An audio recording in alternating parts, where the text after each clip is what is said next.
नमस्ते, मैं प्रभात प्रियदर्शी आप सभी का प्रियदर्शी आईएएस पी से स्वागत है। आज आप सभी के लिए मॉडर्न हिस्ट्री का, आधुनिक भारत के इतिहास का एमसीक्यू लेकर गया हूँ। एनसीईआरटी बेस्ड है, ठीक है।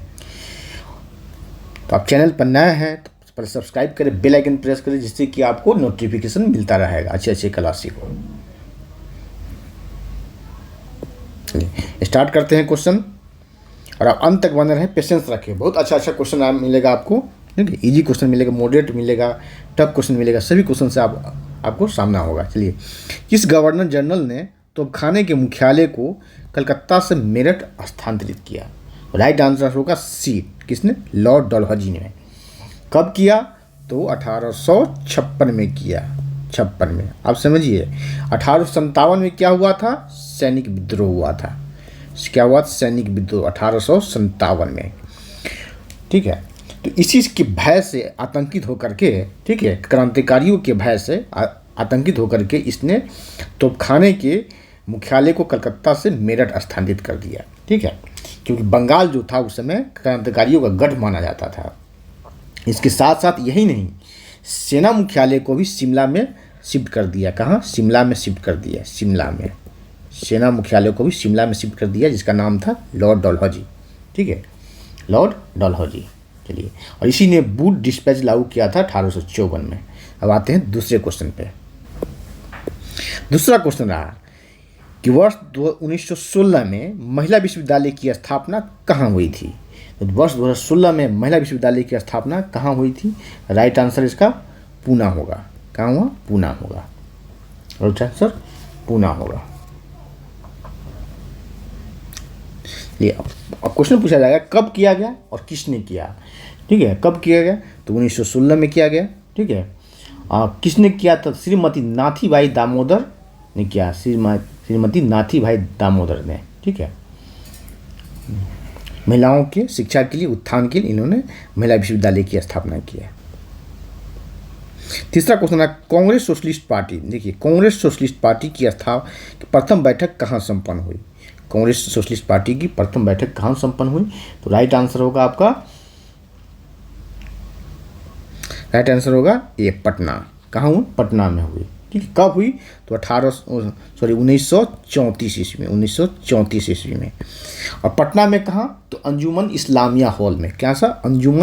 अंजुमन इस्लामिया हॉल में संपन्न होता है। और इसमें, और यहीं पे आचार्य नरेंद्र देव अध्यक्ष बनते हैं और जयप्रकाश नारायण सचिव बनते हैं। क्या हो? यहीं पर क्या होते हैं? आचार्य नरेंद्र देव क्या बनते हैं? अध्यक्ष बनते हैं, और जयप्रकाश नारायण सचिव बनते हैं यहीं पे। आगे बढ़ते हैं 4 नंबर क्वेश्चन पे। 4 नंबर क्वेश्चन देखिए, आपके सामने रहा। नवंबर 1935 में हाजीपुर में आयोजित बिहार प्रांतीय किसान सभा सम्मेलन की अध्यक्षता किसकी अध्यक्षता में संपन्न हुई? कब हुआ? ध्यान से देंगे, यहीं से आपका क्वेश्चन बनेगा। नवंबर 1935 एक डेटा ये हुआ। कहाँ? तो हाजीपुर में, ठीक है। क्या? तो बिहार प्रांतीय किसान सम्मेलन की अध्यक्षता सम्मेलन किसकी अध्यक्षता में संपन्न हुई? ठीक है, तो 1935 हाजीपुर में। तो राइट आंसर होगा आपका ये स्वामी शाहजानंद। बी ऑप्शन होगा, स्वामी शाहजानंद के नेतृत्व में, ठीक है। और आगे जाकर के यही 1936 में क्या होता है? लखनऊ में। क्या? लखनऊ में अखिल भारतीय किसान सभा के गठन होता है, ठीक है। जहाँ स्वामी शाहजानंद अध्यक्ष बनते हैं और सचिव बनते हैं प्रोफेसर एन.जी. रंगा। वही प्रोफेसर एन.जी. रंगा जिसने गांधी के चंपारण सत्याग्रह का विरोध किया था, ठीक है। और इसी 1936 में ही कांग्रेस और इसमें किसान सभा में समझौता होता है कि अगले वर्ष 1937 में क्या होने वाला होता है? देश में आम चुनाव होने वाला होता है। नेहरू से कांग्रेस के अन्य नेताओं से समझौता होता है कि मैं किसान के मुद्दों को काउंसिल में उठाऊंगा और आप किसान मुझे चुनाव में वोट करें, मेरे लिए सहयोग दें, ठीक है। जिस तरह से आपने देखा था, अभी भी वर्तमान राजनीतिक परिदृश्य में भी चल रहा है।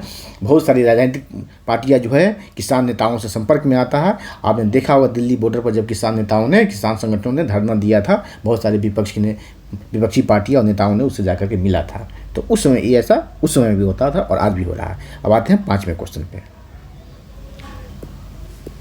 5वां क्वेश्चन है कि महात्मा गांधी मात्र एक बार किस कांग्रेस अधिवेशन की अध्यक्षता की? राइट आंसर होगा बेलगांव। क्या? बेलगांव। कब? तो 1924 में। इसके बाद कांग्रेस गांधी जी ने कभी अध्यक्षता नहीं लिया 1924 बेलगांव में, ठीक है। और किस क्रम का अधिवेशन था? तो 40वां अधिवेशन था। कैसा था? 40वां अधिवेशन था वो। 6 नंबर क्वेश्चन है कि कोल विद्रोह किस वर्ष संपन्न हुआ? कोल विद्रोह, राइट आंसर होगा बी। राइट आंसर होगा इसका ए होगा। राइट आंसर इसका ए होगा, ए होगा। 1820 से 1836 के बीच संपन्न हुआ। इसके नेता था सुरगा और सिंगराय, इसका नेता था, यानी आदिवासी, ठीक है। ये अपने ज़मीन जंगल के लिए लड़ाई लड़ रहे थे, विरोध किया था क्योंकि अंग्रेजों ने इसकी ज़मीन और जंगल पर कब्जा कर लिया था, ठीक है। और कोल विद्रोह जो है मेंस में भी है, ठीक है, मेंस में भी पढ़ना है इस पर। 7वां क्वेश्चन है नील दर्पण किसकी रचना है? नील दर्पण किसकी रचना है? तो राइट आंसर होगा आपका दीनबंधु मित्र की रचना है। किसी दीनबंधु मित्र की रचना है नील दर्पण। नील नाम से लगा नील दर्पण, तो इसमें किस विद्रोह की चर्चा की गई है? ठीक, एक नाटक है, प्रसिद्ध नाटक है। क्या है? नील दर्पण एक नाटक है, एक नाटक है। इसमें किस घटना की चर्चा की गई? तो बंगाल में नील विद्रोह हुआ था, उसका इसमें उल्लेख किया गया है, ठीक है। दीनबंधु मित्र ने इसके रचनाकार हैं, ठीक है।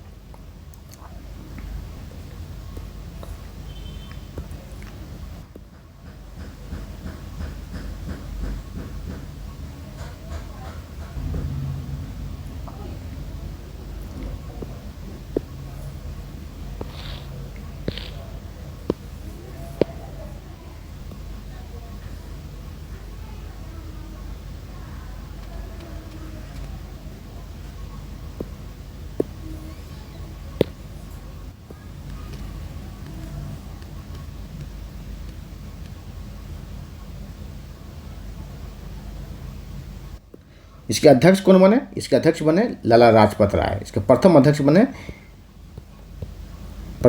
बने लाला लाजपत राय। लाला लाजपत राय, ठीक है। और किनके प्रयास से? एम.एन. जोशी तथा लाला लाजपत राय के प्रयासों से इसका गठन किया गया। और प्रथम अध्यक्ष बने लाला लाजपत राय जी। और प्रथम सम्मेलन हुआ था मुंबई में, इसका आयोजन किया था 1920 में, ठीक है, 1920 में। 11 नंबर क्वेश्चन रहा कि लैंड होल्डर सोसाइटी की स्थापना किसने की? लैंड होल्डर सोसाइटी की स्थापना किसने की? आपको है ए है रविंद्रनाथ टैगोर है, बी है द्वारकानाथ टैगोर, राइट आंसर होगा द्वारिकानाथ टैगोर। क्या? द्वारकानाथ टैगोर रविंद्रनाथ टैगोर के पिताजी थे, द्वारकानाथ टैगोर। इन्होंने लैंड होल्डर सोसाइटी की स्थापना की, मतलब कि जमींदार से संबंधित था। जमींदार का ये हितैषी था, जमींदार का पक्षकार था ये लैंड होल्डर सोसाइटी। और ये खुद बंगाल में जमींदार थे। टैगोर जो है जमींदार फैमिली से थे। चलिए आगे बढ़ते हैं। 12 नंबर क्वेश्चन की इंडिया होम रूल सोसाइटी की स्थापना कहाँ हुई? तो इंडिया होम रूल, तो राइट आंसर होगा आपका ए, लंदन में हुआ। कहाँ हुआ? लंदन में हुआ। इस पर क्वेश्चन बहुत बार आता है, आ चुका है। तो इसकी स्थापना कब हुई? 1905 में हुई। 1905 में लंदन में इसकी स्थापना होती है, 1905 में। और इसके नेता कौन थे? तो बी.डी. सावरकर, लाला हरदयाल, मदन लाल ढींगरा इसके नेता थे। बी.डी. सावरकर भी इनके सदस्य थे। लाला हरदयाल, मदन लाल ढींगरा ये लोग क्रांतिकारी थे, ठीक है। और इसकी जो लंदन में 1905 में स्थापना किए थे, ये का नाम था श्याम जी कृष्ण, ठीक है।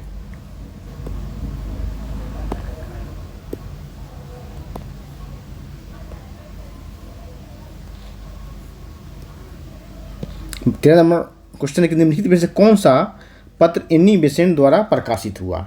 राइट आंसर होगा आपका कॉमनवेल होगा। इसका राइट आंसर होगा कॉमनवेल भी है। निम्न से कौन समाचार पत्र एनी बेसेंट द्वारा प्रकाशित था? न्यू इंडिया भी होगा और लुफिसेर भी होगा। इसमें होना चाहिए कि नहीं है, तो नहीं होगा तब होगा सी आंसर होगा इंडियन मिरर, ठीक है। कॉमनवेल भी एनी बेसेंट की है, न्यू इंडिया भी और लुसिफेर भी है। चलिए आगे बढ़ते हैं। हम आते 14 नंबर क्वेश्चन। 14 नंबर क्वेश्चन रहा कि प्रथम गोलमेज सम्मेलन में किसने भाग नहीं लिया? राइट आंसर होगा महात्मा गांधी ने भाग नहीं लिया। किसने? महात्मा गांधी ने। महात्मा गांधी ने सिर्फ सेकेंड गोलमेज सिर्फ सेकेंड गोलमेज सम्मेलन में भाग लिया था इंडियन नेशनल कांग्रेस के सदस्य के रूप में, डेलीगेट के रूप में। और एक सदस्य जो है भीमराव अंबेडकर, इन्होंने तीनों में भाग लिया, इन्होंने तीनों गोलमेज सम्मेलन में भाग लिया, तो अंबेडकर साहब। तो क्वेश्चन भी आता है कि कौन ऐसे नेता रहे हैं भारत में जिसने तीनों गोलमेज सम्मेलन में भाग लिया, तो भीमराव अंबेडकर। महात्मा गांधी सिर्फ सेकेंड में भाग लिया था। क्वेश्चन है 15, महात्मा गांधी ने पोस्ट डेटेड चेक किस प्रस्ताव को कहा था? पोस्ट डेटेड चेक किस प्रस्ताव को कहा था? तो राइट आंसर होगा क्रिप्स प्रस्ताव को कहा था। किसको कहा था? क्रिप्स प्रस्ताव को महात्मा गांधी ने पोस्ट डेटेड चेक कहा था। 16 नंबर क्वेश्चन है, किस आंदोलन के दौरान युगांतर आश्रम की स्थापना की गई? युगांतर आश्रम की स्थापना की गई। राइट आंसर होगा ए, गदर आंदोलन के दौरान। ठीक है, गदर आंदोलन 1913 में युगांतर आश्रम की स्थापना हुई थी। ठीक है, अब कहाँ हुआ था ये? सैन फ्रांसिस्को में। कहाँ? सैन फ्रांसिस्को, अमेरिका में। ठीक है, वहीं जो है एक सोहन सिंह भकाना ने हिंद एसोसिएशन ऑफ अमेरिका की स्थापना की थी। हिंदी एसोसिएशन ऑफ अमेरिका की स्थापना की थी सोहन सिंह भकाना ने। यहीं युगांतर आश्रम की स्थापना किया गया था। इसके साथ साथ क्रांतिकारियों को ठहरने के लिए, मीटिंग करने, बैठकें करने के लिए। 17 नंबर क्वेश्चन है कि मुस्लिम लीग द्वारा प्रत्यक्ष कार्रवाई दिवस, डायरेक्ट एक्शन डे, कब मनाया गया? तो राइट आंसर होगा बी, 16 अगस्त 1946 को मनाया गया। कब? 16 अगस्त 1946 को। क्यों? ये पाकिस्तान के मांग को अपनाया था, डायरेक्ट एक्शन डे, प्रत्यक्ष कार्रवाई दिवस, मोहम्मद अली जिन्ना के नेतृत्व में हुआ था। और पूरे देश में दंगा हुआ था, दंगा बरसात हुआ था, खासकर बंगाल सबसे ज़्यादा प्रभावित रहा था। 18वां क्वेश्चन है कि हरिजन सेवक संघ की स्थापना कब की गई? तो हरिजन सेवक संघ की स्थापना की गई थी सी 1932 में। कब? देखिए 1932 में किया गया था। किस घटना का प्रत्युत्तर में किया गया था और किसने किया था? हरिजन सेवक संघ की स्थापना गांधी जी ने किया। किसने किया? गांधी जी ने किया। चलिए, आपने पीछे क्वेश्चन में देखा है कि महात्मा गांधी केवल सेकेंड गोलमेज सम्मेलन में भाग लेते हैं, द्वितीय गोलमेज सम्मेलन में। ठीक है, वहीं जाकर के उनसे विवाद हुआ है अम्बेडकर साहब से। अम्बेडकर साहब का कहना होता है कि दलितों का प्रतिनिधित्व मैं करता हूँ, उसका डेलीगेट मैं हूँ। गांधी जी ने कहा मैं पूरे भारत का डेलीगेट हूँ, मैं पूरे भारत का प्रतिनिधित्व करता हूँ। वहीं उन दोनों में विवाद हुआ।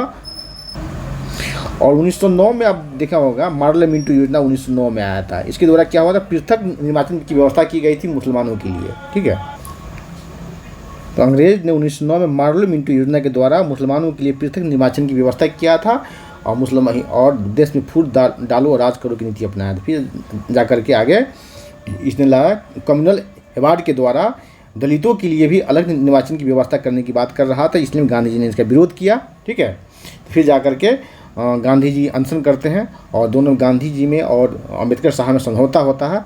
तब जाकर के वो सीटों की संख्या रिजर्व किया था उस समय, और उन्होंने हरिजन के लिए हरिजन सेवक संघ की स्थापना किया था दलितों के लिए सेवा के लिए। ठीक है, हरिजन सेवक संघ की स्थापना किया था।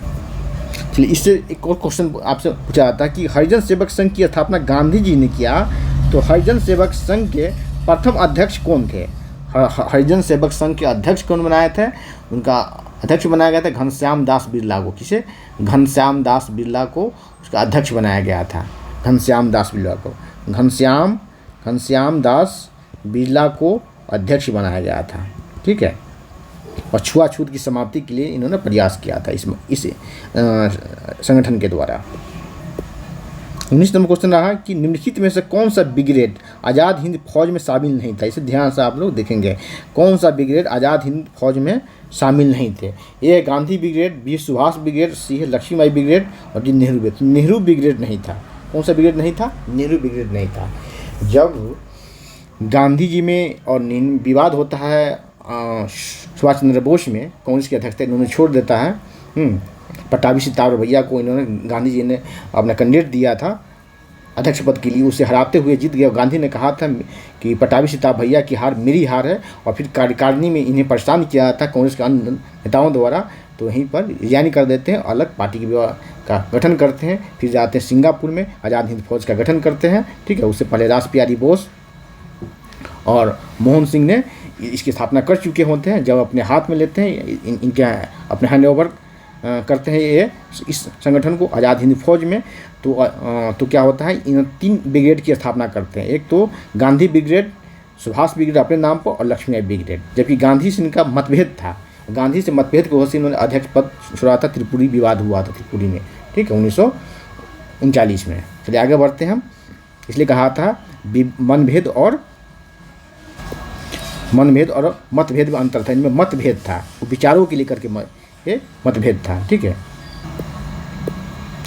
20 नंबर क्वेश्चन है कि भारत का पहला गवर्नर जनरल किस चार्टर के द्वारा बनाया गया। राइट आंसर होगा ये 1833 से, इसे आप 1833 करेंगे सभी को, 1800 ठीक। तो 1833 के द्वारा भारत का पहला गवर्नर जनरल बनाया गया था। कौन बना था? विलियम बेंटिक बना था। कौन? विलियम बेंटिक बना था। विलियम बेंटिक के समय सती प्रथा का अंत हुआ था, राजा राम मोहन राय के सहयोग से, योगदान से, ठीक है। भारत का पहला गवर्नर जनरल कौन बना? तो लॉर्ड विलियम बेंटिक बना। लॉर्ड विलियम बेंटिक भारत का पहला गवर्नर जनरल, ठीक है। उससे पहले बंगाल के गवर्नर के द्वारा पूरे देश के शासित होता था, लेकिन आगे 1833 में क्या किया गया? भारत का अलग गवर्नर जनरल बना दिया गया। भारत का पहला गवर्नर जनरल विलियम बेंटिक हुआ। 22 नंबर क्वेश्चन है कि आज़ाद हिंद फौज की स्थापना का विचार किसके ऊपर थी? मतलब स्थापना करने का विचार किसके ऊपर थी, ठीक है। आप देखें सुभाष चंद्र बोस के नाम ज़्यादा सुने होंगे, अभी पिछले क्वेश्चन में भी देखा, सुभाष चंद्र बोस ने 3 ब्रिगेड की स्थापना किया था, ठीक है। तो राइट आंसर होगा आपका ये कैप्टन मोहन सिंह। कैप्टन मोहन सिंह का विचार था आज़ाद हिंद फौज की स्थापना करने के लिए। बाद में रास बिहारी बोस इसके अध्यक्ष बनते हैं और आगे जा करके सुभाष चंद्र बोस को इस संगठन को हैंड ओवर कर दिया था, उनके हाथों में सुपुर्द कर दिया था आगे चलाने के लिए, ठीक है। और सिंगापुर में इसकी स्थापना हुई थी। कहाँ? सिंगापुर में इसकी स्थापना हुई थी। क्वेश्चन कैसा लग रहा है आप कमेंट सेक्शन में कमेंट करेंगे। कोई भी क्वेरी आप तो कमेंट करें, मैं रिप्लाई करूँगा। चलिए चैनल पर नया है तो पहले सब्सक्राइब कर ले, बेल आइकन प्रेस करें, जिससे कि आपको अच्छे क्लास का नोटिफिकेशन मिलता रहेगा। लाइक कमेंट और शेयर करें। एक कॉमन बिल का प्रकाशन किसने किया है, ठीक है, कॉमन बिल का प्रकाशन किसने किया? देखिए देख कर वीडियो देख कर न निकले, आपने सब्सक्राइब करें नए हैं तो, ठीक है।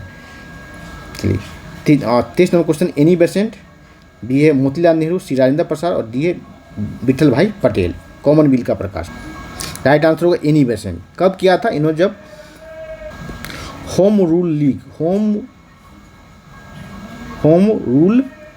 लीग का जो आंदोलन चलाया था 1916 ईस्वी में, उस समय इन्होंने कॉमन बिल नामक पत्रिका का प्रकाशन किया था। देखिए बहुत अच्छा क्वेश्चन है, ध्यान से देखेंगे। आपको मेंस में भी इस पर क्वेश्चन पूछा जाता है और इंटरव्यू में भी आपसे पूछा जाएगा। गर्म दल और नरम दल का समझौता किस अधिवेशन में हुआ? राइट आंसर होगा आपका ए लखनऊ अधिवेशन। लखनऊ अधिवेशन कब? तो 1916 में लखनऊ अधिवेशन होता है। इसमें गर्म दल और नरम दल के बीच समझौता होता है।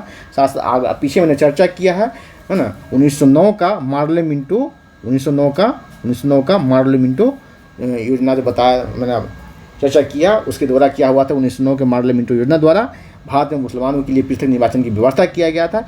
इससे पहले 1916 से पहले क्या होता है? कांग्रेस इसका विरोध करता है, लेकिन 1916 में इसको एक्सेप्ट कर लेता है। इसे एक्सेप्ट कर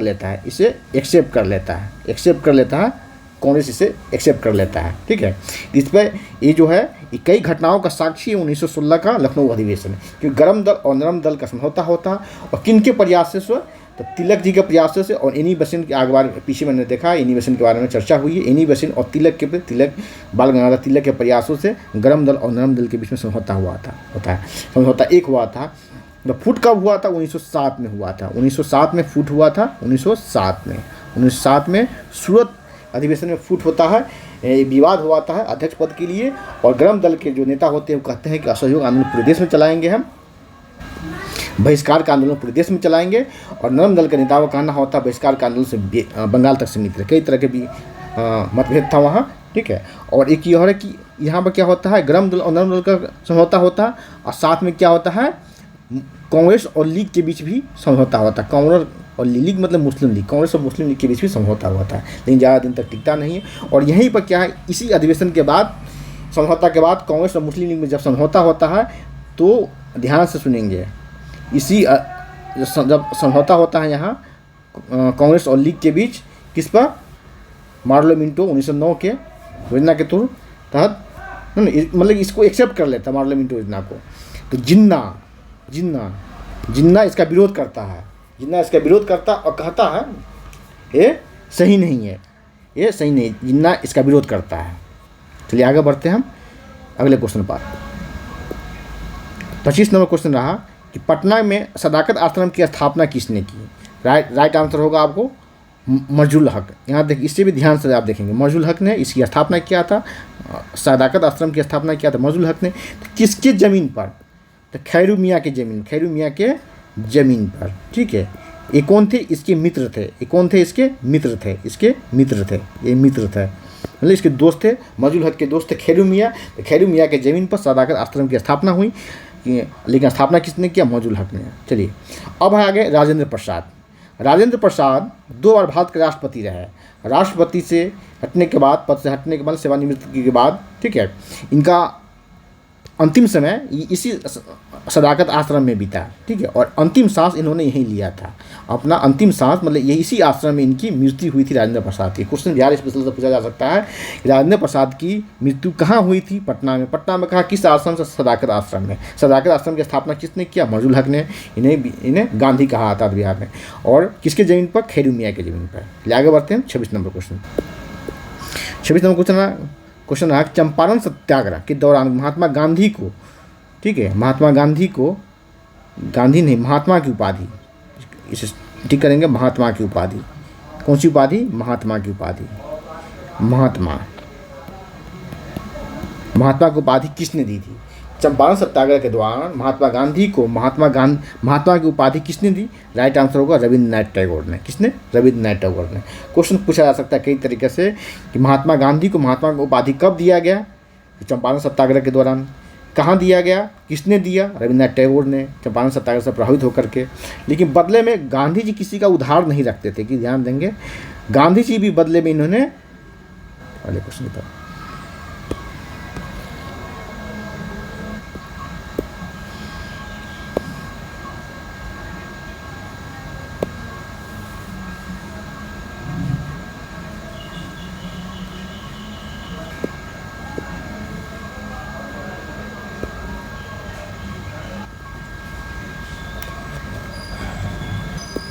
राजेंद्र प्रसाद को देश रत्न कहा जाता है और सुभाष चंद्र बोस को नेताजी की उपाधि दिया गया था, नेताजी, ठीक है।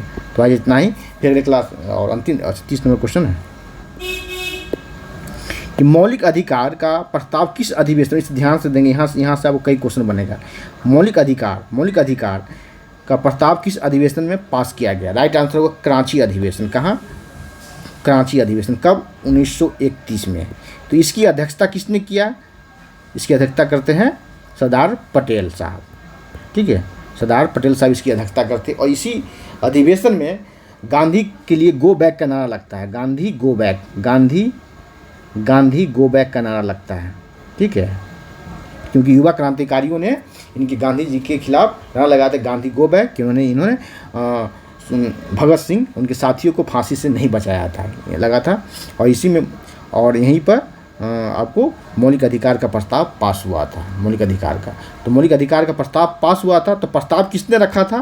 तो प्रस्ताव रखा था नेहरू ने, जवाहरलाल नेहरू ने इसका प्रस्ताव रखा था।